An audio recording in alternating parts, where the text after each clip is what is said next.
बंगाल में पहले चरण की रिकॉर्ड तोड़ वोटिंग के बाद टीएमसी ने मान ली हार। ममता बनर्जी के करीबी अनुव्रत मंडल का बड़ा बयान, कहा पहले चरण में शायद हमें 15 से 16 सीटें भी नहीं मिलेंगी। टीएमसी के गुंडों को मुख्यमंत्री हेमंता का सख्त अल्टीमेटम। शहर में बीजेपी का सरकार आ रहा है, ये लोगों को दौड़ा दौड़ा के मारना पड़ेगा जो लोग हमारा कैंडिडेट को मारे हैं। ठीक है। बम्पर वोटिंग के बाद दहाड़े शुवेंदु अधिकारी, कहा बंगाल का सनातनी जाग चुका है। जनता, सनातनी जनता जाग चुका है। सनातनी जनता को पता चल गया ये तो उनकी आखिरी चुनाव है। क्या पश्चिम बंगाल में टीएमसी का अभेद किला ढहने वाला है? जी हां, ममता बनर्जी के सबसे भरोसेमंद और करीबी नेता ने खुद टीएमसी की हार की बड़ी भविष्यवाणी कर दी है। दरअसल ममता बनर्जी के बेहद करीबी और दिग्गज टीएमसी नेता अनुव्रत मंडल के सुर बदले बदले नजर आ रहे हैं। उनका कहना है कि पहले चरण में शायद हमें 15-16 सीटें भी न मिले। वहीं दूसरी ओर असम के मुख्यमंत्री हेमंता बिस्वा शर्मा ने टीएमसी के गुंडों को सख्त अल्टीमेटम देते हुए हिसाब बराबर करने की बड़ी बात कह दी है। दरअसल आपको बता दें कि 23 अप्रैल को पश्चिम बंगाल में 152 सीटों के लिए पहले चरण की वोटिंग हुई। इस दौरान बंगाल के इतिहास में अलग ही नजारा देखने को मिला, जहां सुबह से ही पोलिंग बूथ के बाहर जनता की लंबी कतार देखने को मिली। लोगों ने बढ़ चढ़ करके लोकतंत्र के इस महापर्व में हिस्सा लिया और अपना कीमती वोट दिया। बम्पर वोटिंग का यह आंकड़ा 92% के पार पहुंच गया। अब इन आंकड़ों ने राजनीतिक गलियारों में खलबली मचा दी है, जहां बीजेपी यह दावा कर रही है कि बंगाल से दीदी जाने वाली है और प्रचंड बहुमत से बीजेपी सरकार बनने वाली है, तो वहीं दूसरी तरफ बम्पर वोटिंग के आंकड़ों ने ममता बनर्जी के होश उड़ा दिए हैं। इस बीच ममता बनर्जी के करीबी और भरोसेमंद नेता अनुव्रत मंडल ने बड़ा बयान देते हुए कहा कि पहले चरण में शायद हमें यानी कि टीएमसी को 15-16 सीटें भी ना मिले। दिलचस्प बात यह है कि अनुव्रत मंडल यह कहते हैं कि पहले चरण में हमें 15-16 सीटें भी ना मिले, तो वहीं दूसरी ओर गृह मंत्री अमित शाह कोलकाता में दहाड़ते हुए यह कहते हैं कि जो 152 सीटों पर पहले चरण की वोटिंग हुई है उसमें बीजेपी को 110 से ज्यादा सीटें मिलने जा रही है। यह टीएमसी और बीजेपी का अलग अलग नेताओं का बयान दर्शाता है कि आखिर पश्चिम बंगाल में जो बम्पर वोटिंग हुई है उसको लेकर के ममता बनर्जी और टीएमसी में किस कदर खलबली मची है। इसमें कोई दो राय नहीं है कि टीएमसी के खेमे में मचे हड़कंप और बीजेपी की बढ़ती लहर का यह सबसे बड़ा सबूत है कि अब टीएमसी के नेता भी ममता बनर्जी की करारी हार को लेकर के बड़ा बयान दे रहे हैं। अनुव्रत मंडल का यह बयान सिर्फ एक नंबर ही नहीं बल्कि टीएमसी के पतन की पहली दस्तक के तौर पर देखा जा रहा है।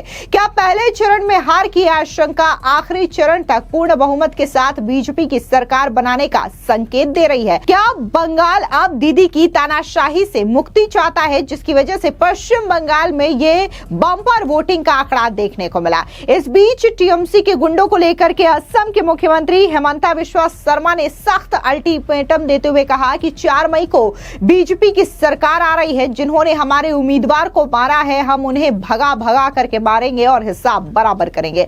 सुनिए क्या कुछ असम के मुख्यमंत्री हेमंता बिस्वा शर्मा ने कहा। शहर में का रिजल्ट देगा, उनका बाद जिन्होंने मारा है उनको मिलकर धुलाई दूंगा, हो जाएगा, हिसाब बराबर हो जाएगा। शहर में बीजेपी का सरकार आ रहा है, ये लोगों को दौड़ा दौड़ा के मारना पड़ेगा जो लोग हमारा कैंडिडेट को मारे हैं। ठीक है। दरअसल आपको बता दें कि कल पहले चरण की वोटिंग के दौरान दक्षिण दिनाजपुर से तस्वीर सामने आई थी, जहां पर बीजेपी के उम्मीदवार शुवेंदु सरकार को टीएमसी के गुंडों ने दौड़ा दौड़ा करके पीटा था। हालांकि किसी तरीके से यहां पर टीएमसी के नेता शुवेंदु सरकार अपनी जान बचाए, लेकिन ये तस्वीरें दर्शाती है कि किस कदर का खौफ जो है वो टीएमसी के गुंडों का पश्चिम बंगाल में है। और इसी को लेकर के असम के मुख्यमंत्री हेमंता बिस्वा शर्मा ने यह रिएक्शन दिया और साथ ही टीएमसी के गुंडों को यह सख्त अल्टीमेटम। इस बीच टीएमसी के दिग्गज नेता और नंदीग्राम भवानीपुर से बीजेपी के उम्मीदवार शुवेंदु अधिकारी का बड़ा बयान सामने आया। उन्होंने इस बम्पर वोटिंग के आंकड़ों को लेकर के कहा है कि पश्चिम बंगाल का सनातनी हिंदू अब जाग चुका है। सुनिए क्या कुछ शुवेंदु अधिकारी ने कहा। कहूंगा अच्छा हुआ, इलेक्शन कमीशन एक्टिव था, पैरामिलिट्री फोर्स एक्टिव था, जनता के बीच जागरूक आया, अच्छा ही हुआ। 90% तो पोलिंग यहाँ हो गया। ये बड़ा माने ये है, बहुत भारी योगदान है बहुत मतदाता। तो सुरेंद्र सरकार जिस तरह से उत्तर दिनाजपुर में उसके साथ कैंडिडेट का ये तो बहुत ये एंटी सोशल है, ये खास कम्युनिटी का गुंडा है। ममता बनर्जी का प्रोटेक्शन में और पुलिस का संरक्षण में एक भद्रलेख के ऊपर चोट लगा। जिस तरीके से कैमरे का सामने उनके ऊपर आक्रमण हुआ, उसको मैं घोर निंदा करता हूँ। इस बार का चुनाव किन किन बातों को लेकर आप लोग देख रहे हैं? नहीं, जनता तो जागरूक हो गया। यहाँ बंगाल में इंडस्ट्री, नौकरी और नारी सुरक्षा ही तो बड़ा मुद्दा है। घुसपैठिया एक बड़ा मुद्दा है। बीजेपी का जो मैनिफेस्टो डिक्लेयर किया, उनका ऊपर जनता का आस्था है। वोट पड़ा है उसी विषय को लेकर ना, वोट पड़ा है, बहुत सारे कारण है। जनता, सनातनी जनता जाग चुका है। सनातनी जनता को पता चल गया ये तो उनकी आखिरी चुनाव है। इसका बाद तो हिंदू वोट का जरूरत ही नहीं होगा। मुसलमान वोट से सरकार बन जाएगा। शायद कोई मुसलमान भी मुख्यमंत्री बन सकता है। जैसे ओआईसी ने आवाज उठा दिया, चीफ मिनिस्टर चाहिए। हुमायूं ने आवाज उठा दिया, मुझे डिप्टी सीएम चाहिए। जनता बहुत भयभीत है। और ममता बनर्जी जिस तरीके से ग्रेटर बांग्लादेश बनाने का कोशिश कर रहा है, जिसे दुर्गा पूजा से, काली पूजा से लेकर रामनवमी से जिस तरीके से तुष्टीकरण का राजनीति का मासूल हिंदू जनता को देना पड़ रहा है, इसलिए इस बार ये सब बड़ा मुद्दा है, बहुत बड़ा मुद्दा है। नारी सुरक्षा बहुत काम कर गया, बहुत बड़ा। The all sister and daughters they are rodded. वहीं दूसरी ओर बीजेपी के राष्ट्रीय अध्यक्ष नितिन नवीन का बयान भी सामने आया। उन्होंने बम्पर वोटिंग को लेकर के कहा कि आज की वोटिंग और आज का सूर्यास्त टीएमसी की राजनीति का सूर्यास्त है। जनता ने जिस प्रकार के सामने आकर के खुद चुनाव लड़ा है, मैं मानता हूं कि पश्चिम बंगाल की जनता ने गुंडाराज के खिलाफ वोट दिया है। बम्पर वोटिंग इस बात का स्पष्ट संदेश है कि पश्चिम बंगाल में परिवर्तन आने वाला है। सुनिए क्या कुछ बीजेपी के राष्ट्रीय अध्यक्ष नितिन नवीन ने कहा। कर दिया आज की वोटिंग और आज का सूर्यास्त टीएमसी के राजनीतिक का सूर्यास्त है। और जनता ने जिस प्रकार से सामने आकर खुद चुनाव लड़ा है, मैं मानता हूं कि पश्चिम बंगाल की जनता ने उस अराजकता, गुंडा राज के खिलाफ, उस भ्रष्टाचार और उस अराजकतावादी सरकार के खिलाफ आज अपना वोट दिया है। और बम्पर वोटिंग इस बात का स्पष्ट संकेत है कि पश्चिम बंगाल में परिवर्तन आने वाला है। अब टीएमसी अगर यही गलतफहमी में है तो 4 मई तक वो गलतफहमी बना के रखे।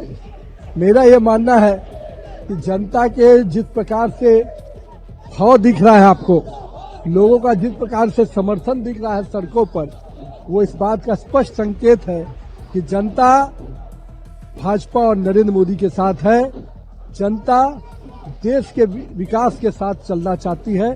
पश्चिम बंगाल को विकसित पश्चिम बंगाल, हमारी संस्कृति वाला पश्चिम बंगाल, हमारे कला का और हमारे कितने ही धरोहरों को संजोया वाला हमारा पश्चिम बंगाल, जिसमें एक एक शख्सियत अपने आप में एक अलग संस्था थी, वैसे पश्चिम बंगाल को पुनः विकास के व्रत पर वापस लाना है। विकास के साथ साथ एक सुरक्षित पश्चिम बंगाल जिसमें मां बहनों का सम्मान होगा, युवाओं के लिए रोजगार होगा और पश्चिम बंगाल की आम जनता के लिए एक सुरक्षा का वातावरण हो।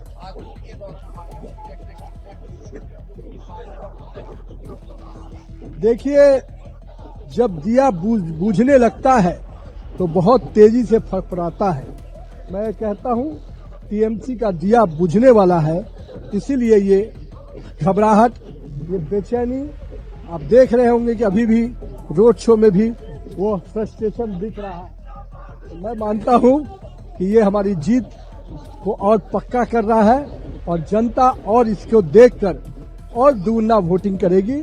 और 29 अप्रैल को आप देखिएगा, पश्चिम बंगाल और अभूतपूर्व वोटिंग भी करेगा और इस गुंडागर्दी वाली शासन को हमेशा के लिए बंगाल की खाड़ी में विसर्जन कर देगा। देखिए, डीएमके की जो भ्रष्ट सरकार रही, जिन्होंने वहां की जनता को त्रस्त कर दिया उनके करप्शन में, और जनता पूरी तरह से आज परिवर्तन चाहती है।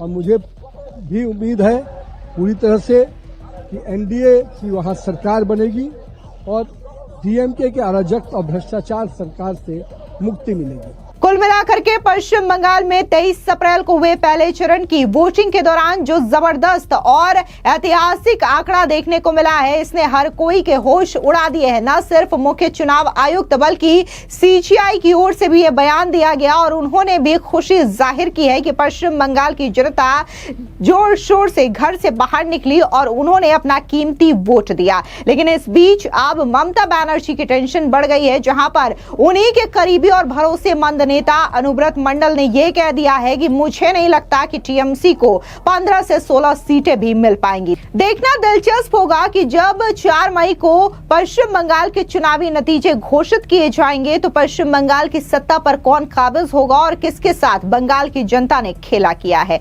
फिलहाल इस पूरी खबर को लेकर के आपकी क्या राय है, कमेंट सेक्शन में जरूर बताएं। धन्यवाद।